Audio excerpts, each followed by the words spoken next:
The Juice Dlab has been completely redesigned for 2025. In addition to a new Alula front tube and strut material, it is overall more compact and now features a 6-point bridle without pulleys. The steering lines are connected directly to the tip, and there are 3 different options to adjust bar pressure and turning speed. Line deflectors are only present at the ends of the front tube. The 3 inner struts do without line deflectors. Inflation and deflation are still handled by the well-known large duotone valve, and the one pump system is kept very short and straight. At one tip end, there's also a dump valve if you want to deflate the kite lengthwise. The new Alula material has been developed completely from scratch. This material feels noticeably softer in texture, can be rolled up more tightly, and doesn't develop those familiar crease marks. The processing or sealing of the tubes has also been simplified here, using a Kitetest seam that is sewn 4 times and reinforced. Previously, it was sewn 6 times. The main canopy fabric is a mix of double and triple ripstop material. The entire trailing edge is made of a high-strength double ripstop material, which is further reinforced with battens to prevent any flapping.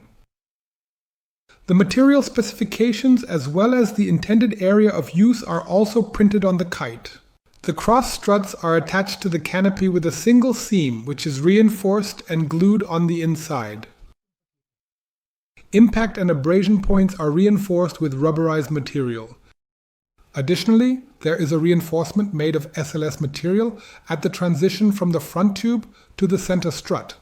At the transition from the front tube to the canopy, we find a narrow strip of fabric as well as the material from the trailing edge, which is intended to further stiffen the frame.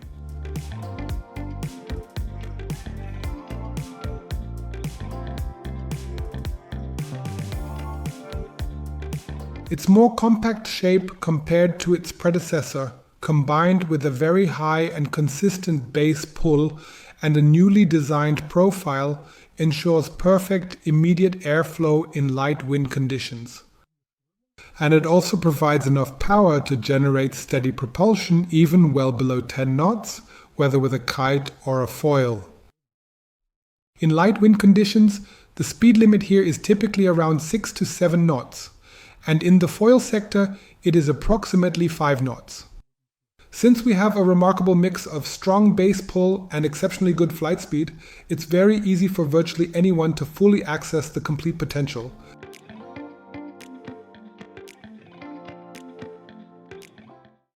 The new Juice still goes very far to the very edge of the wind window, but compared to its direct predecessor, it now sits noticeably deeper within the wind window, which consequently means that the upwind performance, which was previously truly outstanding and exceptional, is now not quite as high as it once was.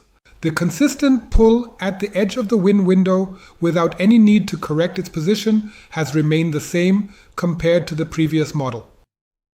Accordingly, the good to very good upwind performance of the new Juice is also very easy to access here. The new Juice Dlab offers a comfortable bar feeling with moderate holding and steering forces, which can occasionally go slightly above average as the wind increases. When steering, you get the classic duotone typical soft touch, and the feedback about its position in the wind window mainly comes from the clearly noticeable base pull, meaning the slightly higher holding forces. Overall, the bar feeling is minimally physical but consistently very homogeneous. The power delivery of the new Juice Dlab is overall actually quite even. But there are 2 aspects. On one hand, we have the power from the base pull, and on the other, the power from the flight speed. These usually come into play either one after the other or over the course of time. If I move the kite very little, it generates all its power very evenly from the base pull. If I move it quickly and steer it hard and tight, it draws its power from a higher flight speed. It takes a second or 2 here and there to get used to it.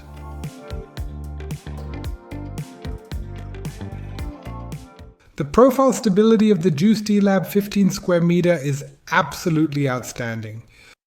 There is no wobbling, rattling or fluttering at all. This is ensured on one hand by the truly optimal profile, which has been adapted for the new kite. And the new Alula material also shows no weakness here whatsoever. If you look at the flight stability, especially in light wind, it is also very good. The optimal value, which we have recorded so far only from the Whisper model, this kite sits even deeper in the wind window, which we haven't quite achieved with the Juice. But it is even more stable, especially in very light wind, than the previous model.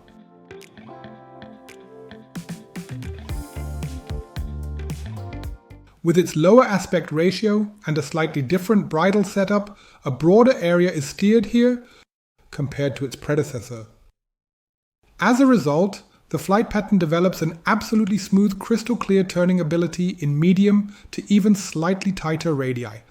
Even if the Juice Dlab is steered very aggressively, you can't get it to a pivoting turn. This means it appeals to a wider range of skill levels, since you don't need any special riding technique to always steer the kite cleanly, because its flight pattern is inherently very balanced.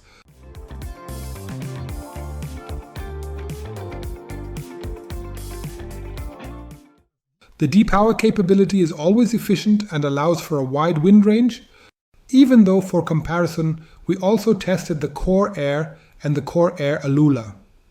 These two models were even a bit more efficient in terms of depower. When it comes to its jumping performance due to the characteristics described earlier, including the power delivery, it sits between a very easy to access sheet and go, but also allows for clean edging and precise control into the takeoff, which can achieve excellent results here.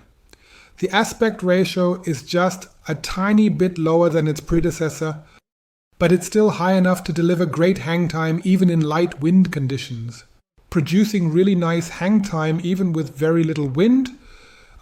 We found that when we ride the Juice together with very fast boards that can be edged cleanly and allow for a perfect takeoff, sometimes the kite sits just a little too deep in the wind window, which makes the timing more difficult overall rather than easier.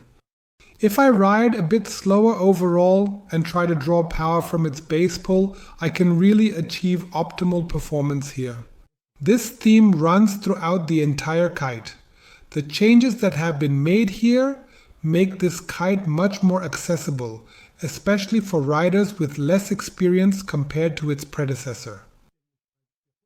The predecessor was an excellent light wind kite with a lot of performance.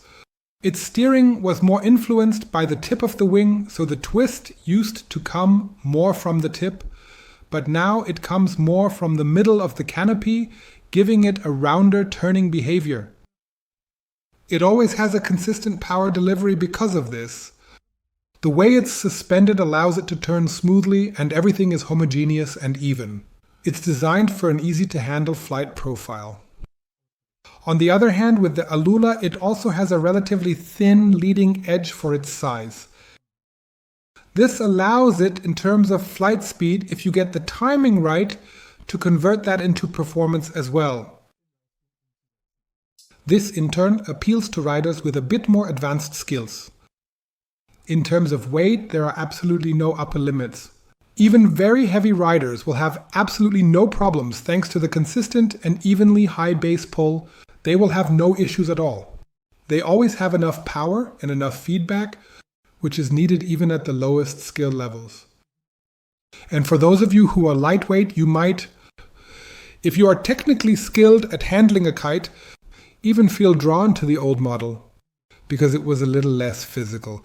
And last but not least, what we really liked a lot is this new Alula material. It can be rolled up very easily and tightly. It forms a smaller roll than Dacron. Overall, the material feels much softer. It is less prone to creasing and overall gives a robust impression, while feeling just as stiff as Alula Gold. Overall, the Juice Dlab is a very easy to fly, homogeneous and high performance light wind kite.